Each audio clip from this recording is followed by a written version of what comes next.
Hello everyone and welcome to a new video. You're here and today I'm going to show you an interesting switch from MikroTik. It's product code CRS326-24S+2Q+RM. Let's open a box and take a look what's inside.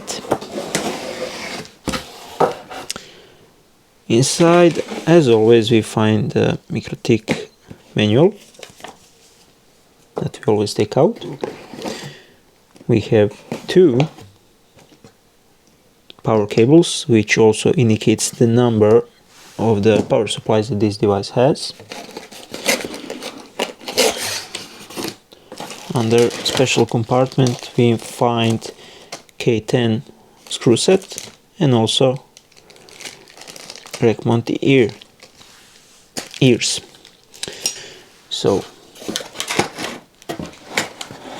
let's see how our device looks like, and then we are going to talk a little bit about it. So this is our CRS326, and I must say, because I've been using these switches for some period, basically this is my favorite switch from MikroTik. I would also probably state that this is their best one, especially if you like to use switches, MikroTik switches in data center. So what is the port specification for this device? At the front we have 24 SFP plus 10 gigabit ports. We also have two 40 gigabit QSFP ports joined with the management and console port, reset button, full size USB A, or actually full size USB 2.0, user, fault, and two power supply LEDs. That's all from the front. At the side we have ventilation intake. At the other side we don't have nothing, and at the back we have 3 fan setup and 2 power supply connections with a locking mechanism for the cables.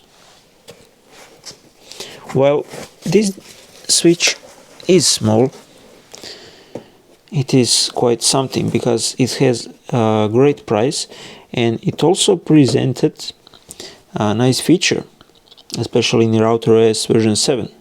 It's MLAC, so basically you can combine two of these, which I did, and it does offer you redundancy in such way. So not only you have power supply redundancy, you also have your device redundancy, which is extremely important. This is the feature that we all been waiting from the MikroTik. I can also tell you what's our hardware specifications for this device. It only has a single core CPU, so yeah, there is some mentioning of the routing on these switches, but with the QCA 9531 CPU, single core 650 MHz and 64 megabytes of RAM, I doubt there will be some great performance, but we've been teased with some results. It does look promising, but yeah, this is layer 3 switch after all, but still I would not recommend it, because if you're actually investing this kind of money in the switches, you can also invest that kind of money in the router. So pair with good router like I don't know, like CCR 2004 series or even something better. MikroTik did announce some new ones. Maybe I'm going to take a look at them.